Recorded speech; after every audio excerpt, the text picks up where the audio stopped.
La bruja, de Anton Chekhov. Leído por Carmen Will. Caía la noche.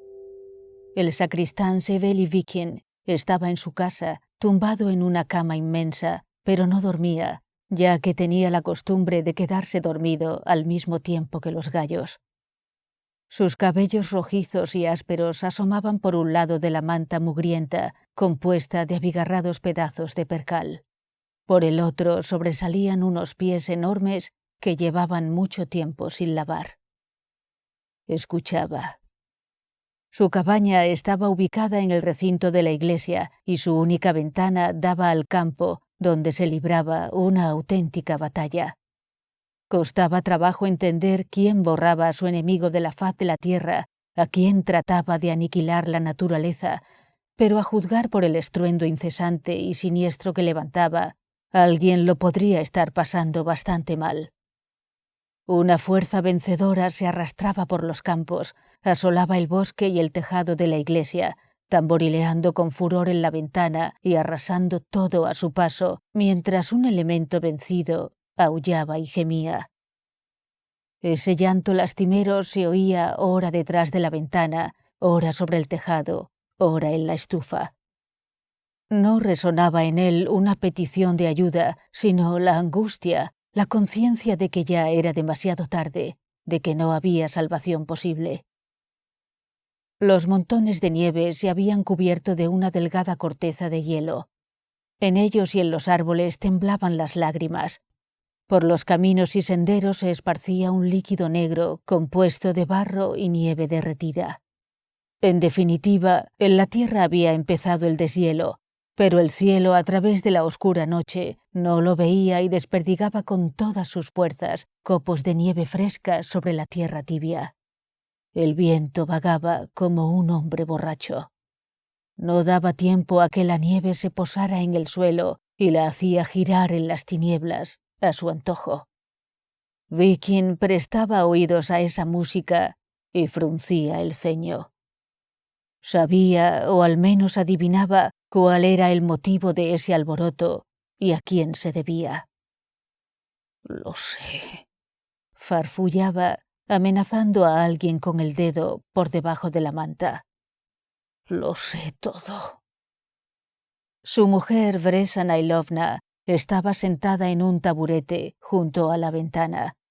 La pequeña lámpara de hojalata colocada sobre otro taburete parecía intimidada y poco segura de sus fuerzas y derramaba una luz tenue y vacilante sobre sus anchos hombros, sobre las bellas y apetitosas formas de su cuerpo, sobre su gruesa trenza que llegaba hasta el suelo. Estaba cosiendo sacos de vasta estopa. Sus manos se movían deprisa, pero todo su cuerpo, la expresión de sus ojos, las cejas, los gruesos labios y el blanco cuello, ocupados en ese trabajo mecánico y monótono, estaban rígidos y parecían dormir.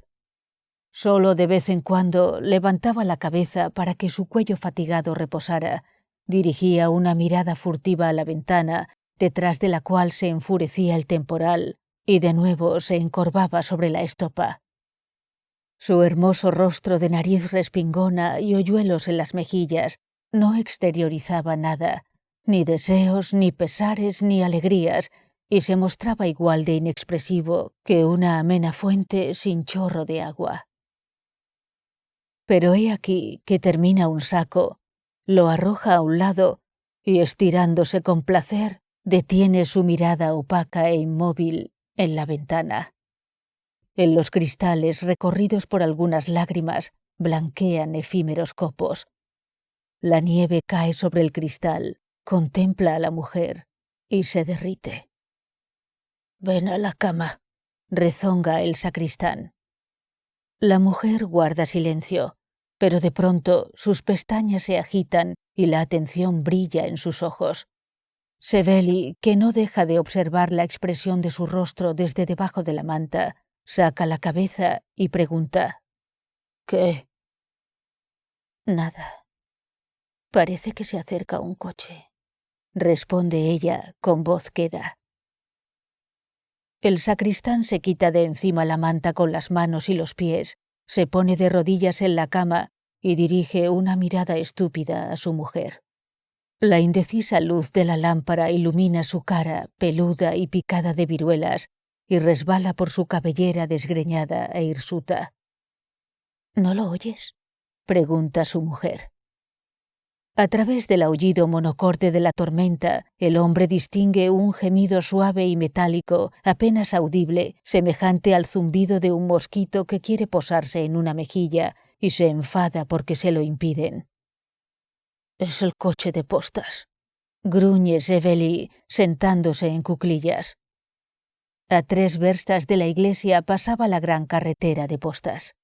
Cuando hacía mucho viento y soplaba desde allí, el sacristán y su mujer oían las campanillas.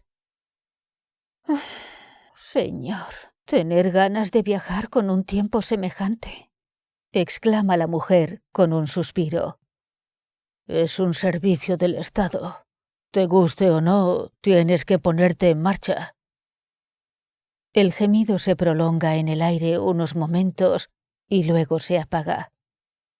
«Ha pasado», dice Sevely, tumbándose. Pero apenas ha tenido tiempo de cubrirse con la manta cuando llega a sus oídos el claro tintineo de una campanilla. El sacristán mira a su mujer con inquietud, salta de la cama y, contoneándose, se pone a dar vueltas de un lado a otro de la estufa. La campanilla resuena unos instantes y vuelve a enmudecer, como si la cuerda se hubiera roto. «Ya no se oye nada», murmura el sacristán, deteniéndose y mirando a su mujer con ojos entornados. Pero en ese mismo momento el viento golpea la ventana y trae de nuevo ese gemido suave y metálico. Sevely palidece, carraspea y vuelve a golpear el suelo con los pies desnudos. «El coche de postas está girando en redondo», dice con voz ronca, dirigiendo una mirada maligna a su mujer. «¿Lo oyes? Está girando en redondo». «Lo sé. ¿Es que crees que no me doy cuenta?», farfulla. «Sé todo lo que haces». «¿Qué es lo que sabes?», pregunta en voz baja la mujer, sin apartar los ojos de la ventana. «Sé que todo es obra tuya, diablesa. Obra tuya. Esta tormenta, el coche de postas girando en redondo. Todo eso lo has hecho tú. Tú». «Ya se ha enfurecido el muy estúpido», observa tranquilamente la mujer. «Hace tiempo que me doy cuenta de lo que haces. Cuando me casé, el primer día advertí que tenías sangre de perro». «Uf», exclama Veresa con sorpresa, encogiéndose de hombros y santiguándose. «Haz la señal de la cruz, idiota». «Una bruja, es una bruja», continúa Sevely con voz sorda y llorosa, sonándose apresuradamente en un faldón de su camisa de noche. «Aunque seas mi mujer y pertenezcas al clero, no dejaré de decir que eres... ¿Acaso no es así? Protégenos, Señor, y ten piedad de nosotros. Protégenos, Señor». El año pasado, la víspera de la fiesta del profeta Daniel y los 3 adolescentes, hubo una tormenta y un artesano entró a calentarse. Luego, el día de San Alejandro, el río rompió el hielo y vino un agente. Estuvo toda la noche charlando contigo, el maldito, y cuando se marchó por la mañana me di cuenta de que tenía ojeras y las mejillas hundidas. Y durante las fiestas del Salvador hubo 2 tormentas y ambas veces vino un cazador a pasar la noche. Lo vi todo. Que el diablo se lo lleve. Todo. Ah, te has puesto más colorada que un cangrejo. Vaya. ¿No viste nada? Ya lo creo que sí. Y este invierno, antes de Navidad, en la fiesta de los 10 mártires de Creta, cuando la tormenta gemía día y noche, ¿lo recuerdas? El secretario del mariscal de la nobleza se extravió y vino a parar aquí el muy perro. ¿Y cómo te encaprichaste de él? Oh, de un secretario. No valía la pena enturbiar el tiempo por él. Un adefesio, un mocoso que no levantaba 2 palmos del suelo, con el morro lleno de espinillas y el cuello torcido. Si al menos fuera atractivo, pero... un demonio. El sacristán tomó aliento, se secó los labios y prestó oídos. La campanilla había enmudecido, pero el viento gemía sobre el tejado y al otro lado de la ventana, en medio de la oscuridad, volvió a oírse un tintineo. «Y ahora otra vez lo mismo», continuó Sévigné. «El coche de postas no gira en redondo por casualidad. Escúpeme en la cara si el coche de postas no te busca. Ah, el diablo es un buen ayudante, conoce bien su oficio. Le hará dar algunas vueltas y acabará trayéndolo aquí. Lo sé, lo veo. No me engañas, charlatana del diablo, tentadora de paganos. Cuando empezó la tormenta, comprendí enseguida lo que tramabas». «Eres idiota», dijo ella con una sonrisa. «Entonces, según tu estúpido razonamiento, ¿yo soy la causante de la tormenta?» «Has sonreído. Ya seas tú o no, lo que es indudable es que cuando tu sangre entra en ebullición, hace mal tiempo, y en cuanto eso sucede, aparece por aquí algún chiflado. Siempre pasa lo mismo. Por tanto, debes de ser tú». El sacristán, tratando de resultar más convincente, se llevó un dedo a la frente, cerró el ojo izquierdo y añadió con voz cantarina: «¡Ah, locura! ¡Ah, maldición de Judas! Si fueras una criatura humana de verdad y no una bruja, lo entenderías. ¿Y si en lugar de un artesano, un cazador o un secretario, se tratara del diablo transfigurado? ¿Eh? Deberías pensarlo». «Qué tonto eres, Sévigné. Cuando mi padre vivía aquí, gente de toda condición, de las aldeas, de los caseríos, de las granjas armenias, acudía para que le curara las fiebres. Venían todos los días, y nadie los trataba de diablos. Pero basta que una vez al año, un día de mal tiempo, alguien entre a calentarse para que te parezca un prodigio, estúpido, y te figures toda clase de cosas». La lógica de la mujer hizo vacilar a Sévigné, que separó los pies descalzos, agachó la cabeza y se quedó pensativo.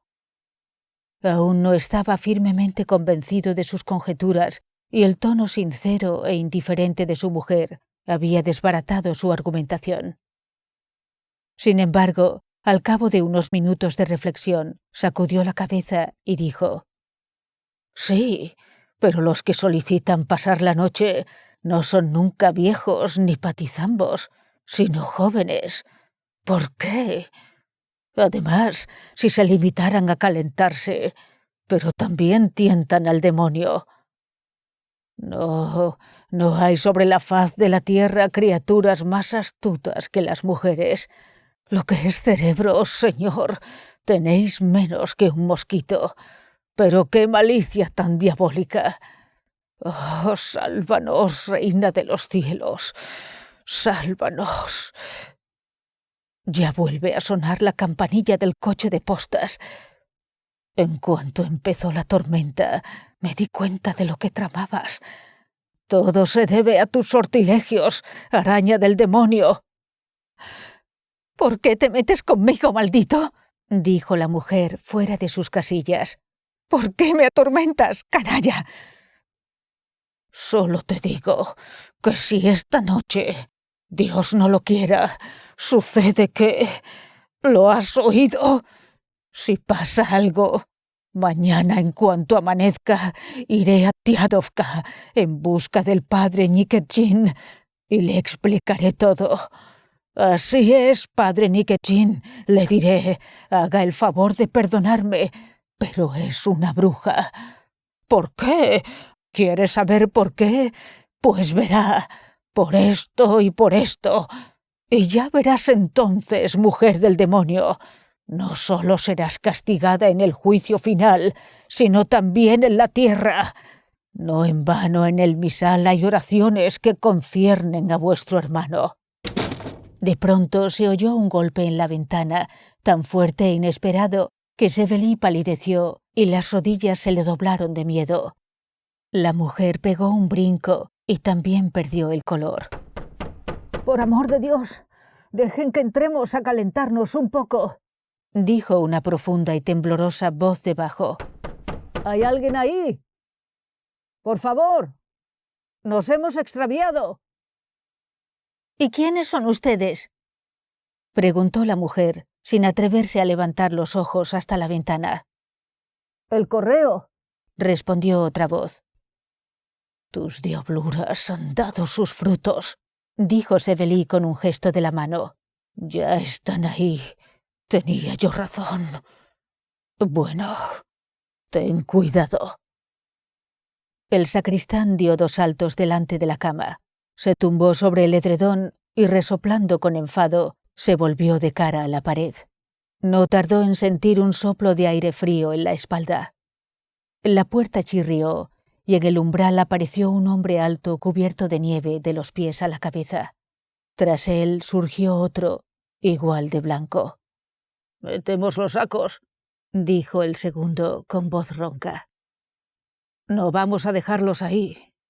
Tras pronunciar esas palabras, el primero se puso a desanudarse la capa, pero antes de terminar, se la arrancó junto con la gorra y lanzó ambas prendas con irritación sobre la estufa. Luego se quitó el abrigo, lo arrojó al mismo lugar y, sin saludar, se puso a dar vueltas por la habitación. Era un correo joven y rubio, con la levita del uniforme raída y unas botas gastadas y cubiertas de barro.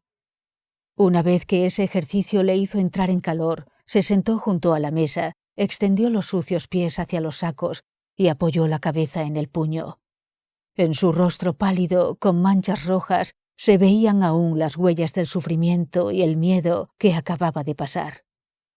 Los rasgos crispados por la irritación, las marcas frescas de sufrimientos físicos y morales recientes y la nieve fundida en las cejas, el bigote y la perilla le conferían cierto atractivo. «Una vida de perros», masculló, paseando la mirada por las paredes, como si no acabara de creer que estaba a cubierto. «Casi no salimos de esta. De no ser por vuestra estufa, no sé lo que habría pasado. El diablo sabe cuándo acabará todo esto. Es que no terminará nunca esta vida de perros». «¿Dónde estamos?», preguntó, bajando la voz y levantando los ojos hasta la mujer. «En la colina de Galiev, en la hacienda del general Kalinovsky», respondió ésta, estremeciéndose y ruborizándose. «¿Has oído, Stipan?», dijo el correo, volviéndose hacia el cochero, que se había quedado atascado en la puerta por culpa de la gran saca de cuero que llevaba a la espalda. «Hemos ido a parar a la colina de Galiev». «Sí, es un buen trecho». Tras pronunciar esas palabras en forma de suspiro ronco y entrecortado, el cochero salió y al cabo de unos instantes volvió a entrar con otra saca algo más pequeña. Luego volvió a salir y esta vez trajo el sable del correo, de ancho tahalí, semejante a la gran espada plana que aparece en las xilografías de Judith junto al lecho de Holofernes. Una vez colocadas las sacas a lo largo de la pared, se retiró al zaguán, se sentó allí y encendió su pipa. «Después del viaje, tal vez le apetezca un té», dijo la mujer. «Nada de té», respondió el correo, frunciendo el ceño. «Hay que calentarse lo antes posible y partir. De otro modo perderemos el tren. Nos quedaremos unos 10 minutos y nos iremos. Lo único que le pido es que tenga la amabilidad de mostrarnos el camino». «Este tiempo es un castigo del Señor», suspiró la mujer. «Sí. ¿Y quiénes son ustedes?» «Nosotros vivimos aquí. Cuidamos de la iglesia». Pertenecemos al clero. Mi marido está ahí tumbado. Séveli, levántate y ven a saludar. Antes esto era una parroquia, pero hace 1 año y medio la suprimieron. Naturalmente, cuando los señores vivían aquí, había más gente y merecía la pena mantenerla. Pero ahora, sin señores y con la aldea más cercana, Markavka, a 5 verstas, juzgue usted mismo de qué vamos a vivir. Séveli está sin empleo y sustituye al guardián. Se encarga de vigilar la iglesia. También se enteró el correo de que si Séveli fuera a ver al general y le pidiera una carta para el arzobispo, le darían un buen destino. Pero no lo hacía porque era perezoso y le daba miedo la gente. En cualquier caso, pertenecemos al clero, añadió la mujer. ¿Y de qué viven?, preguntó el correo. Junto a la iglesia hay un prado y un huerto, aunque ninguno de los dos produce mucho, suspiró la mujer. El padre Nikitin, de Tiatkova, a quien se le antoja todo lo que ve, viene a decir misa en las 2 fiestas de San Nicolás, la de verano y la de invierno, y se queda con casi todo. No hay nadie que nos defienda. «Mientes», exclamó con voz ronca Séveli.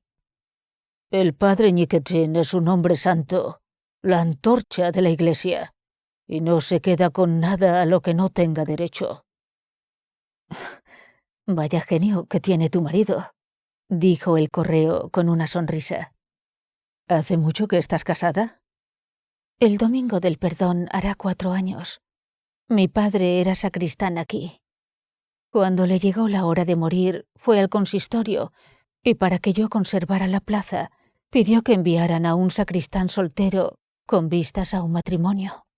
Así fue como me casé. Ya veo. De modo que mataste 2 pájaros de un tiro, dijo el correo, mirando la espalda de Séveli. Conseguiste la plaza y ganaste una mujer. Séveli sacudió los pies con impaciencia y se acercó más a la pared. El correo se levantó de la mesa, se estiró y se sentó en una de las sacas. Después de meditar durante unos instantes, aplastó la saca, cambió el sable de lugar y se tumbó con una pierna colgando. Una vida de perros, farfulló, poniendo las manos en la nuca y cerrando los ojos. Ni siquiera a un bandido tártaro le deseo una vida semejante. Pronto reinó el silencio. Solo se oían los resoplidos de Séveli y la respiración regular y lenta del correo, que se había quedado traspuesto y cada vez que expulsaba el aire dejaba escapar un sonido gutural rasgado, grave y prolongado. A veces de su garganta salía una especie de chirrido de polea mal engrasada y la pierna, sacudida por un temblor, levantaba un susurro del saco. Séveli se dio la vuelta bajo la manta y lentamente echó un vistazo a su alrededor. Su mujer estaba sentada en el taburete y con las mejillas apoyadas en las palmas de las manos contemplaba el rostro del correo. Tenía la mirada fija, como las personas aturdidas o asustadas. «¿Qué estás mirando?», susurró Séveli con enfado. «¿Y a ti qué te importa?». «Sigue tumbado», respondió la mujer sin apartar la vista de la rubia cabellera. Séveli expulsó con furia todo el aire del pecho y con un movimiento brusco se giró hacia la pared. Al cabo de unos 3 minutos volvió a revolverse inquieto, se puso de rodillas en la cama y con las 2 manos apoyadas en la almohada miró de reojo a su mujer que seguía en la misma posición contemplando al recién llegado. Sus mejillas habían palidecido y en su mirada ardía un fuego extraño. El sacristán carraspeó, se deslizó hasta el suelo sobre el vientre y acercándose al correo le cubrió la cara con un pañuelo. «¿Por qué haces eso?», preguntó la mujer. «Para que la luz no le haga daño en los ojos». «No tienes más que apagar». Séveli miró a su mujer con desconfianza y tendió los labios hacia la lámpara, pero al momento se arrepintió y sacudió las manos. «¿No será una treta del diablo? ¿Eh?», exclamó. «¿Acaso hay una criatura más astuta que la mujer?». «Demonio con sotana», silbó la mujer, frunciendo el ceño con desprecio. «Espera un poco». Y tras acomodarse mejor, volvió a clavar la mirada en el correo. Poco le importaba que tuviera el rostro cubierto. No le interesaba tanto la cara como el aspecto general, la novedad de ese hombre.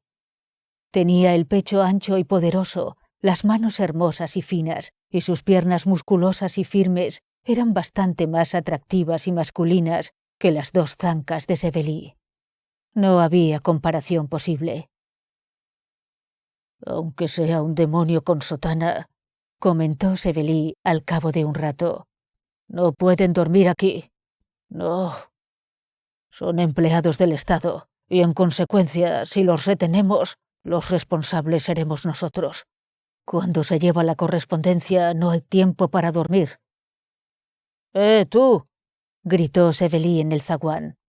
«Cochero, ¿cómo te llamas? ¿Necesitáis que os guíe? Levántate. No se puede dormir cuando se transporta el correo».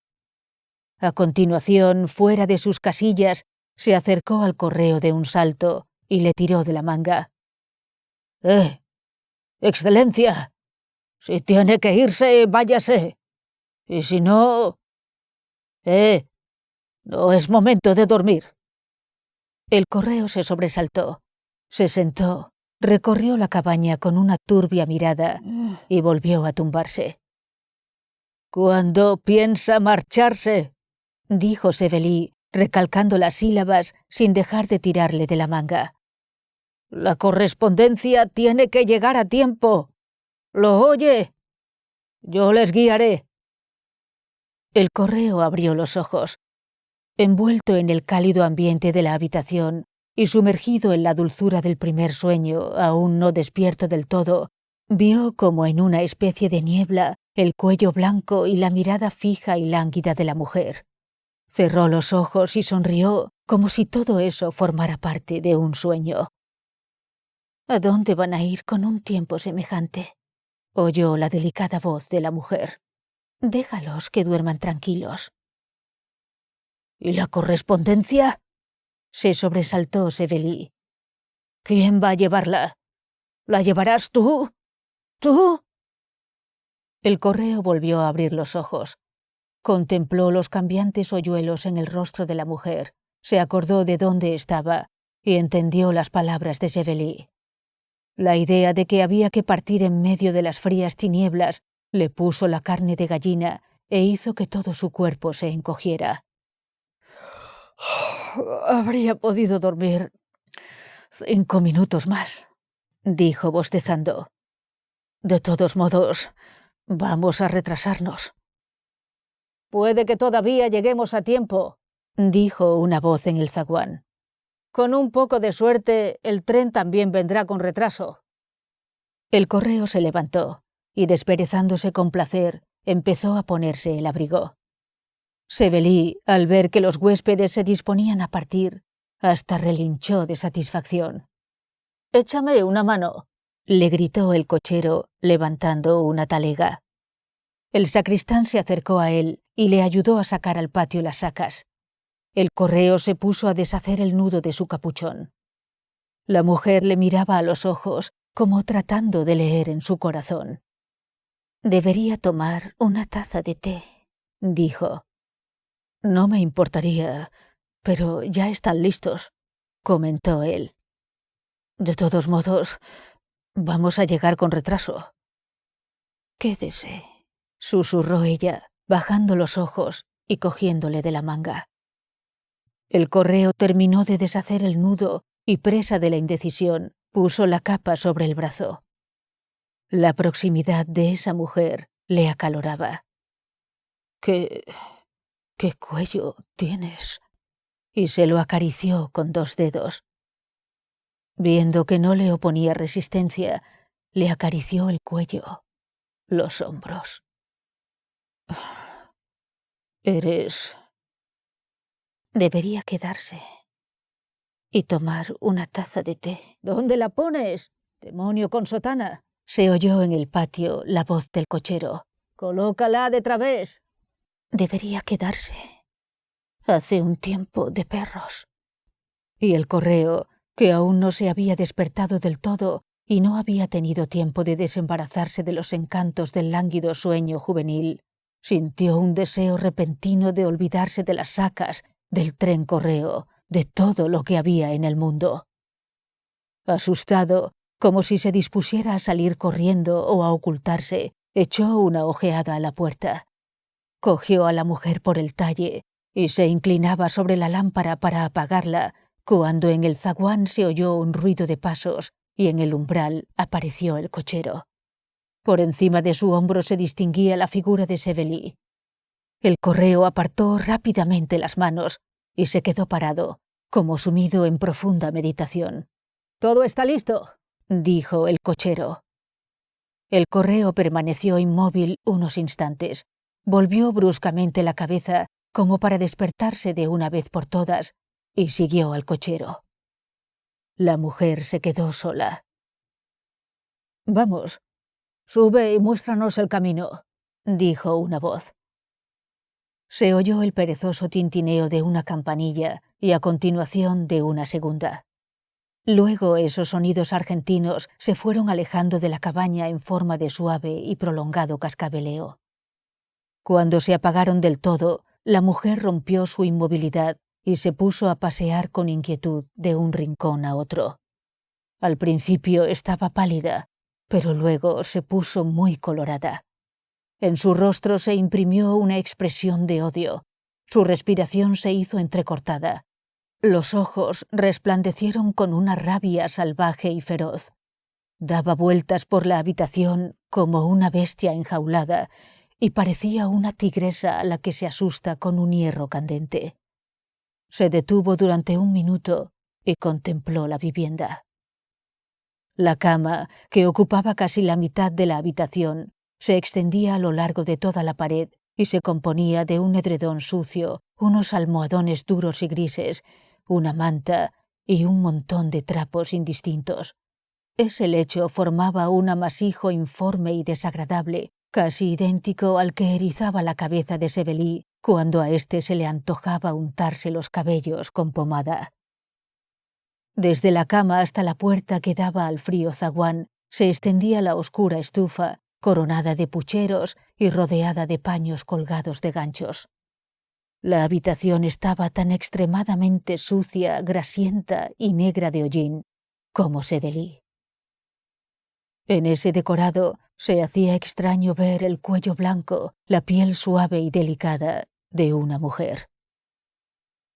La esposa del sacristán corrió hacia la cama y extendió las manos como queriendo dispersar, pisotear y reducir a polvo todo aquello.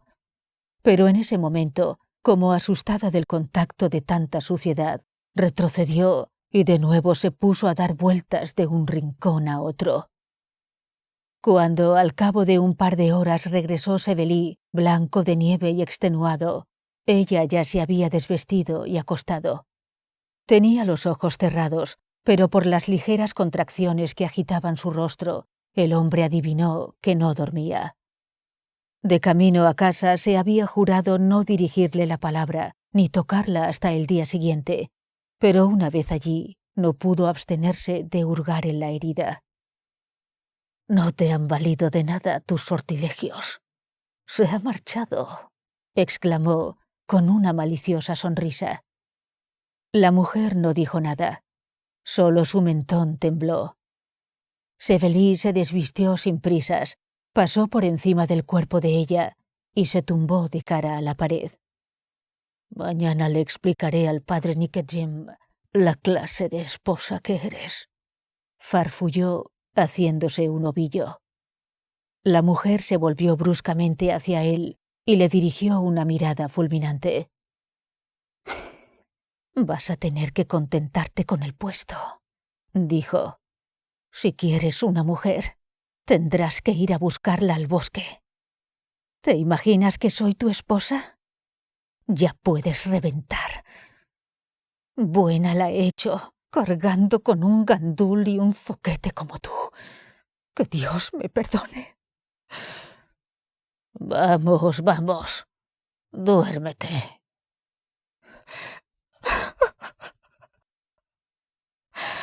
¡Qué desdichada soy!, dijo ella, estallando en sollozos. De no haber sido por ti, podría haberme casado con un comerciante o con un noble. Tendría un marido a quien amar. Ojalá te hubiera tragado la nieve y te hubieras helado de frío en la carretera. ¡Monstruo! Pasó largo rato llorando. Al final exhaló un profundo suspiro y se calmó. Al otro lado de la ventana seguía aullando la tormenta. En la estufa, en la chimenea y detrás de cada pared se oía una especie de llanto.